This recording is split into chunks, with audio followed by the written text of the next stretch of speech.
Lasermate, eject, operation, channel intro.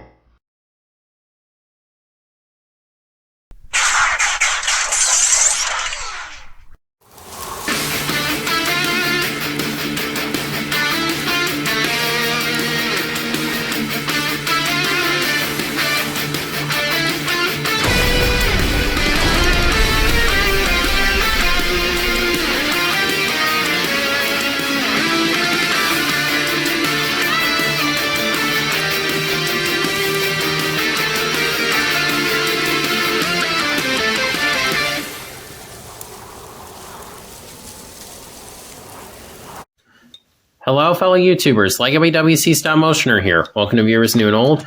And today I'm taking a look at Transformers Earthrise Voyager class Grapple. Honestly, part of me wonders why I'm even bothering with this. I mean, we all know how this mold works. I reviewed Inferno. Everybody knows Inferno is the superior version. But I like having as many figures in my collection reviewed as I can, so might as well. I got this guy like back in July. I paid $20 some for him, I think, because he is not expensive on the aftermarket because he sold horribly.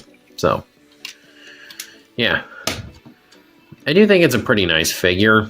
Again, it's got nothing on Inferno, but still pretty good. The first version of the mold rolls well.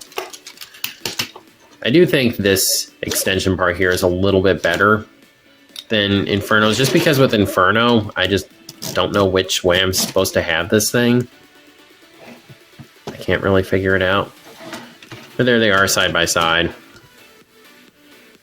Yeah, Inferno's just still the cooler looking figure. Now he has front pinned on wheels and the back wheels are pegged on. You can see right here, there's a port there, and that's where they put the hoses for Inferno. A nice translucent front window there, and side windows.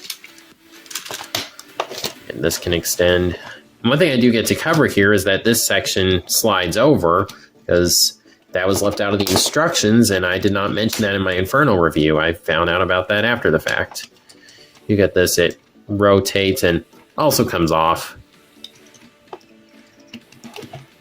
So, pretty nice overall. Another comparison, finally, here he is with his friend Hoist. See how they look together.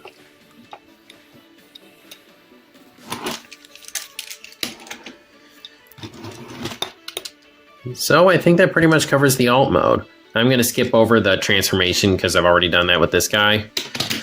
So, going to get him transformed and be right back. Alright, so here's Grapple in his robot mode. And I think he looks really good for the most part. Now the head, there's just really no winning with it because there were some episodes where he had this color and other episodes where his head was black. So, just kind of an inconsistency. I'm fine with them going with orange. I mean, black would have provided some more contrast, but I don't really care too much either way.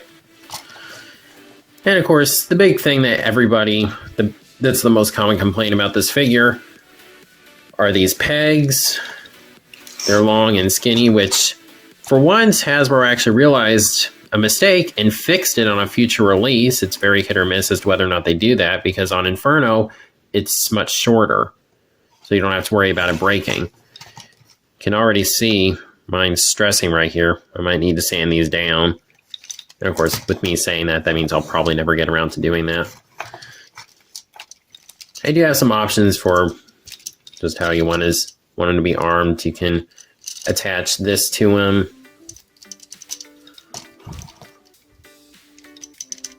Or you can take this and put it on. Which I'm not sure. I guess just grab multiple things at once. So you got options, which is cool.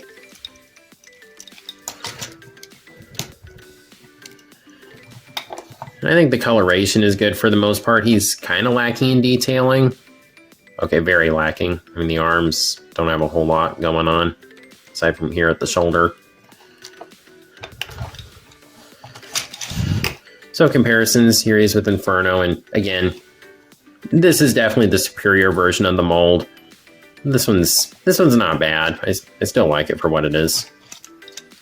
For being the first version of the mold. A mold that I do overall enjoy. Like, I don't have any... I'm not annoyed that I'm gonna be getting a third version when I get around to getting Hauler. And then, once again, here he is with his friend Hoist. See how they look together. Now, I did not cover the articulation when I reviewed Inferno, so I'll go and cover it here. Head is on a swivel, so no ball joint, which is an interesting choice. I don't really blame him, but... Shoulders can do a full 360. They can go out to the side that far. You get a bicep rotation. Elbows can pull slightly over a 90. If you want to count it, you do get some hand movement here because of the transformation. You get a waist swivel. And then another thing that's because of the transformation... Actually, no, you'd have to dislocate a bunch of things. My bad. Legs can kick forward that far and back that far. They can go out to the side. You get a thigh rotation, a knee bend, and you get really good foot articulation. You can just go down and can tilt. It's pretty nice. It's more for Cybertron figure though, so I'm not really that surprised. You have his Autobot symbol right there. And I don't know if people really count this. I guess you can get backwards, but that looks horrible. I don't see why people would want to do that, but that option's there if you are one of those people. To each their own. So, I think that pretty much covers this figure. So I'll go ahead and stick him on my display. Alright, so there's Grapple with my G1 Autobot display. This shelf isn't really in its best state right now because I had some of these guys put up on that shelf for a little while. It's a long story. But yeah, Earthrise Grapple, finally got him and then finally reviewed him. I do like this figure overall. In terms of if I recommend him though, I say that kind of depends. If you're just wanting to get a version of the mold, definitely go with Inferno, no doubt. Inferno looks cooler, the quality is better, it's just an overall better figure. But if you are wanting to get all the G1 cast and you're wondering what Grapple you should get in terms of mainline, yeah, I don't think you're really going to really have too much to complain about. Again, there's the peg issue, but that can sort of be fixed, I guess. Again, if I ever do sand him down. But he looks pretty good in his vehicle mode. Transformation is fun, and robot mode looks good. A little lacking in detailing, but still pretty nice, and the articulation is really good. And as far as I know, again, I said I paid $22, I think is how much this guy was. So he's not really expensive. He's depreciated on the aftermarket. So if you are thinking about getting him, yeah, I don't think you'll really regret it too much, especially for that price. But that's just what I think of the figure. As always, please be sure to comment down below what you think of it. And if you like this video, please be sure to like, comment, share, subscribe, and God bless.